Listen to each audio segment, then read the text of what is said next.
श्री शिवाय नमस्तुभयम। हर हर महादेव। कैसे हैं आप सब? देखिए, आज का यह वीडियो बहुत ही खास होने वाला है। आप सभी लोग जानते हैं कि 3 जून 2024 को है। जून महीने का पहला सोमवार आ रहा है दोस्तों। इसी दिन किया जाने वाला पंडित जी द्वारा बताया गया एक दीपक वाला उपाय आप लोगों को जरूर करना चाहिए, क्योंकि दोस्तों यह एक ऐसा उपाय है जो कि इस उपाय को करने के बाद दोस्तों आपको पूरे कोई और उपाय को करने की जरूर नहीं है, क्योंकि सबसे बड़ा और सबसे नया यह उपाय पंडित जी ने अपनी अभी की सीहोर की कथा में ही बताया है।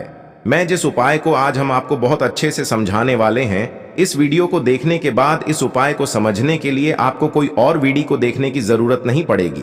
तो चलिए दोस्तों, उपाय को शुरू करते हैं। देखिए, यह 3 जून ज्येष्ठ सोमवार दिन इतना खास होता है, इतना महत्वपूर्ण होता है। देखा है, कभी कभी बड़े बड़े पूजा पाठ अनुष्ठान से जो मनोकामना पूर्ण नहीं होते। 3 जून 2024 को है, जून महीने का पहला सोमवार के दिन ज्येष्ठ सोमवार एक छोटे से उपाय करने से ही आपकी मनोकामना पूर्ण हो जाती है। और बहुत सारे लोगों ने इस उपाय को किया भी है और उनको इस उपाय को करने का फल भी जरूर मिला। अगर आप लोग भी इस उपाय को 3 जून 2024 यानी कि ज्येष्ठ पहला सोमवार के दिन करना चाहते हैं, तो आप इस उपाय को पहले अच्छे से समझ लेना, सुन लेना, उसके बाद करना ना। जो आपके जीवन में चल रही तमाम परेशानियों को दूर करने के लिए है, धन प्राप्ति के लिए है, कर्ज को समाप्त करने के लिए है। अगर घर में अशांति का माहौल रहता है, घर में आपके बच्चे आपकी बात कहना नहीं मानते हैं, आपको अपने कार्य में सफलता नहीं मिल पा रही है, तो यह सिर्फ एक छोटा सा उपाय आपके जीवन से इन सारी परेशानियों को समाप्त करके आपके पितरों को प्रसन्न करता है और आपके पितृ आपके जीवन में वैभव, धन, लक्ष्मी की प्राप्ति करवाते हैं। तो चलिए जानते हैं इस विशेष उपाय के बारे में। लेकिन उससे पहले एक प्रार्थना, अगर आप चैनल पर नए हैं तो कृपया चैनल को सब्सक्राइब अवश्य कर लें। देखिए, यह वीडियो बहुत ही खास होने वाला है, क्योंकि यह सोमवार पहला सोमवार है। इसलिए आपको अपने जीवन में चल रही परेशानियों को दूर करने के लिए इन विशेष उपायों को बहुत ही ध्यान से समझना है और बहुत ही ध्यान से करना है। इस वीडियो में हम लोग पूज्य गुरु जी द्वारा बताए गए कुछ बेहद खास उपायों के बारे में जानेंगे। इनमें से जो भी उपाय आपके लिए हो वो उपाय आप कर सकते हैं। चलिए बात करते हैं गुरु जी द्वारा बताए गए पहले खास उपाय के बारे में। ये उपाय उन लोगों को करना है जिनके जीवन में धन से संबंधित समस्याएं चल रही हैं। धन की वजह से उन्हें कोई भी अपना कार्य प्रारंभ करने में समस्या हो रही है, धन प्राप्ति नहीं हो पा रही है, धन की वजह से कोई भी कार्य रुक रहा है, तो ऐसे लोगों को ये छोटा सा उपाय कर लेना चाहिए। देखिए, इस उपाय के लिए आपको सिर्फ एक दीपक लेना है। दीपक आप मिट्टी का भी ले सकते हैं, और या फिर आप अपने घर पर शुद्ध आटा मारकर उसका भी दीपक तैयार कर सकते हैं। इस दीपक में आपको घी का इस्तेमाल करना है और साथ ही साथ मौली के धागे का प्रयोग करना है। मौली का धागा वही होता है जिसे हम लोग कलावा कहते हैं और जिसे हम लोग अपने हाथ में बांधते हैं। तो इसी कलावे को थोड़ा सा काट कर आप इसको बत्ती के रूप में इस दीपक में प्रयोग कर सकते हैं। लाल रंग के इस मौली के धागे की आप लंबी बत्ती का प्रयोग कर लीजिएगा और शुद्ध देसी घी का इसमें प्रयोग कर लीजिएगा। अब यह दीपक आपको बेल पत्र के वृक्ष के नीचे प्रज्वलित करना है। देखिए, यह दीपक आप प्रज्वलित कैसे करेंगे। देखिए, इस उपाय को आप साधारण मत समझिए, क्योंकि बेल पत्र का जो वृक्ष होता है वह माता पार्वती के आंसुओं से उत्पन्न हुआ है। और जब भी हम बेल पत्र की पत्ती से या बेलपत्र के वृक्ष के सामने कोई भी विशेष उपाय करते हैं, तो उससे महादेव हमसे अतिशीघ्र प्रसन्न हो जाते हैं। इसलिए आपको धन प्राप्ति के लिए यह उपाय जरूर करना चाहिए। देखिए, बेलपत्र के पेड़ के नीचे शाम के समय, जब शाम को सूर्यास्त हो जाते हैं, तो उसके बाद या फिर जब सूर्यास्त हो रहे हो, तो उस समय, इन दोनों टाइम में से किसी भी समय आप इस दीपक को बेलपत्र के वृक्ष के नीचे प्रज्वलित कर देंगे। लेकिन प्रज्वलित करने से पहले आप इस दीपक को उत्तर दिशा की तरफ रख लेंगे।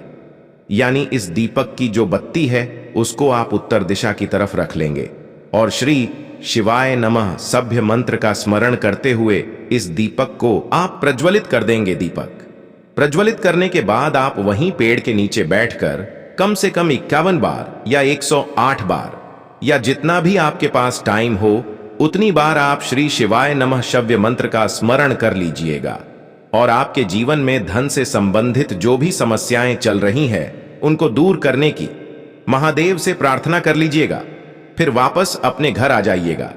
पूज्य गुरुजी ने कहा कि अगर आप 5 सोमवार लगातार इस उपाय को कर लेते हैं तो हम आपको व्यासपीठ से यकीन दिलाते हैं कि आपके जीवन की धन से संबंधित सारी समस्याएं महादेव की कृपा से बहुत ही जल्द समाप्त हो जाती हैं। तो आपको यह विशेष उपाय जरूर चालू कर देना चाहिए। अब इसके बाद बात करते हैं पूज्य गुरुजी द्वारा बताए गए दूसरे विशेष उपाय के बारे में। इस उपाय के लिए गुरुजी ने कहा था कि जब आपके जीवन में ऐसी कोई भी विशेष मनोकामना हो जो परिपूर्ण ना हो रही हो, आपने बहुत सारे व्रत कर लिए हैं, बहुत सारे उपाय कर लिए हैं, सब कुछ करके देख लिया है, लेकिन आपकी वो विशेष मनोकामना परिपूर्ण नहीं हो पा रही है। चाहे आप पशुपतिनाथ का व्रत भी कर चुके हैं, फिर भी मनोकामना नहीं परिपूर्ण हो रही है, तो आपको यह उपाय पहला सोमवार जरूर कर लेना चाहिए।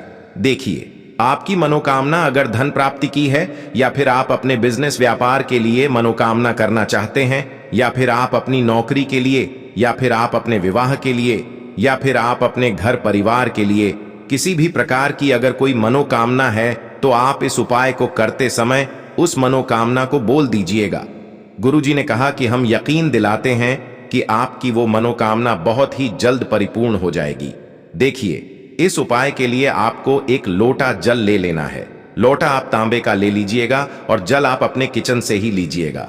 किचन में आपके आरओ मटका या बाल्टी जो भी रखा हुआ हो, वहीं से आपको जल ले लेना है। फिर इसी के साथ आपको सिर्फ एक चावल का दाना ले लेना है। चावल अव्वल का दाना जो आप लेंगे, उसमें आप ध्यान रखेंगे कि यह चावल का दाना टूटा हुआ नहीं होना चाहिए, खंडित नहीं होना चाहिए। फिर इसी के साथ आपको ले लेना है एक बेलपत्र। बेलपत्र अगर आपके पास नहीं है तो शिवलिंग के ऊपर चढ़ी हुई बेलपत्र को उठाकर जल से शुद्ध करके फिर आप उसका भी इस्तेमाल कर सकते हैं। बस बेलपत्र लेते समय आप ध्यान रखेंगे कि ये कहीं से भी कटी फटी नहीं होनी चाहिए, और बेलपत्र की डंडी के आखिर में जो डूढ़ होती है, यानी जो डंठल होता है, वो भी नहीं होना चाहिए। अब सबसे आंख खीर में आपको ले लेना है कोई भी एक सफेद रंग का पुष्प। देखिए, सफेद रंग की अगर कोई भी सामग्री हम लोग पहला सोमवार के दिन शिवलिंग में समर्पित करते हैं तो उससे हमारे पितृ अति शीघ्र प्रसन्न होते हैं, और साथ ही साथ महादेव भी हमसे बहुत शीघ्र प्रसन्न होते हैं। इसलिए आपको एक सफेद फूल कहीं से भी जरूर ले लेना है। अगर आपको सफेद फूल नहीं मिलता है तो शिवलिंग के ऊपर अगर सफेद फूल चढ़ा हुआ है तो उसको उठाकर जल से शुद्ध करके फिर आप उसका भी इस्तेमाल कर सकते हैं। अब ये सारी सामग्री लेकर आपको पहुंच जाना है शिवालय। पूज्य गुरुजी ने कहा कि इस उपाय को आप शाम के समय में करेंगे तो यह आपके लिए बहुत ही चमत्कारी साबित होगा। शाम को जब प्रदोष काल होता है तो सोमवार के दिन प्रदोष काल के समय महादेव साक्षात शिवलिंग में विराजमान होते हैं। तो अगर प्रदोष काल में आप करते हैं तो यह आपके लिए बहुत ही विशेष हो जाता है, नहीं तो फिर आप पूरे दिन में किसी भी समय कर सकते हैं।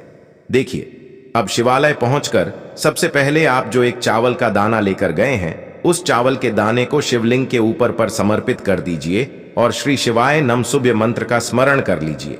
फिर इसके बाद आप जो एक सफेद रंग का पुष्प लेकर गए हैं, उसको भी शिवलिंग के ऊपर समर्पित कर दीजिए और श्री शिवाय नमः शुभम मंत्र का स्मरण कर लीजिए। फिर आपके पास जो एक बेल पत्र है, उस बेल पत्र को आप अपने हाथ में रखिए और आपके जीवन की जो भी विशेष मनोकामना है, जिसके लिए आप यह उपाय कर रहे हैं, चाहे धन प्राप्ति के लिए हो, चाहे व्यापार के लिए हो, चाहे नौकरी के लिए हो, चाहे मकान के लिए हो, और चाहे किसी भी प्रकार की विशेष मनोकामना हो, तो उसका स्मरण कर लीजिए और महादेव से उस मनोकामना को परिपूर्ण करने की प्रार्थना कर लीजिए। फिर उसके बाद यह एक बेलपत्र आपको शिवलिंग के ऊपर समर्पित कर देनी है। बेलपत्र समर्पित करते हुए आप श्री शिवाय नमस्तुभ्यम मंत्र का स्मरण कर लीजिएगा और बेलपत्र की चिकनी साइड का हिस्सा शिवलिंग में टच करेगा तथा बेलपत्र की डंडी जलाधारी की तरफ रहेगी। फिर इसके बाद आपके पास जो एक लोटा जल बचा है, उस एक लोटे जल को धीरे धीरे शिवलिंग में समर्पित करते जाना है और समर्पित करते हुए कम से कम 11 बार श्री शिवाय नमस्तुभ्यम या फिर ओम नमः शिवाय इन दोनों में से किसी भी एक मंत्र का स्मरण कर लेना है, यानी जाप कर लेना है। फिर इसके बाद आपको वापस अपने घर आ जाना है। पूज्य गुरुजी ने कहा कि ज्येष्ठ पहला सोमवार के दिन अगर हम एक बार ये विशेष उपाय कर लेते हैं तो हम आपको यकीन दिलाते हैं कि आपकी ऐसी कोई मनोकामना नहीं जो महादेव परिपूर्ण नहीं कर सकते। तो आपको यह विशेष उपाय अपनी मनोकामना परिपूर्ण करने के लिए जरूर करना चाहिए।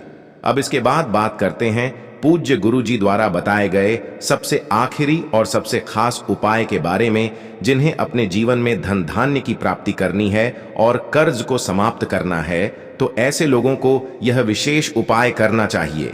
इस उपाय के लिए आप एक लोटा जल ले लीजिएगा। लोटा आप तांबे का भी ले सकते हैं और स्टील का भी ले सकते हैं।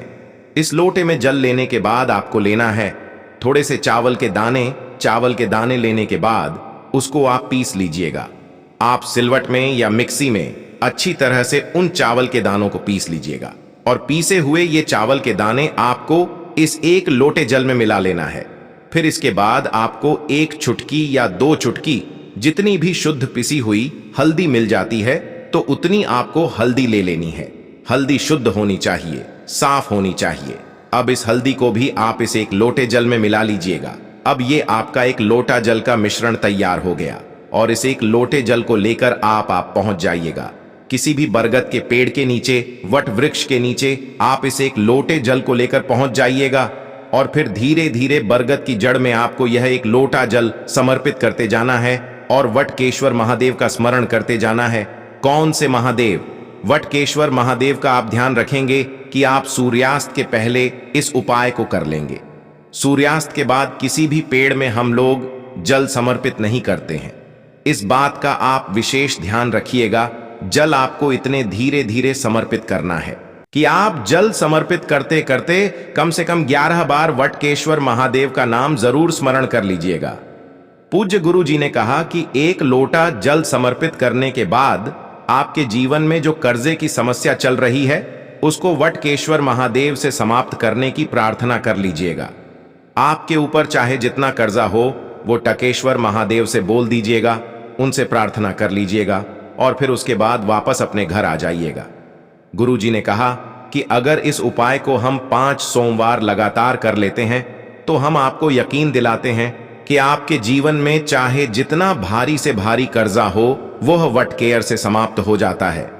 तो दोस्तों, यह थे पूज्य गुरुजी द्वारा बताए गए 3 बहुत ही खास उपाय। अगर आपको जानकारी अच्छी लगी हो तो वीडियो लाइक करिएगा। मिलते हैं फिर एक नए वीडियो के साथ। श्री शिवाय नमस्तुभयम।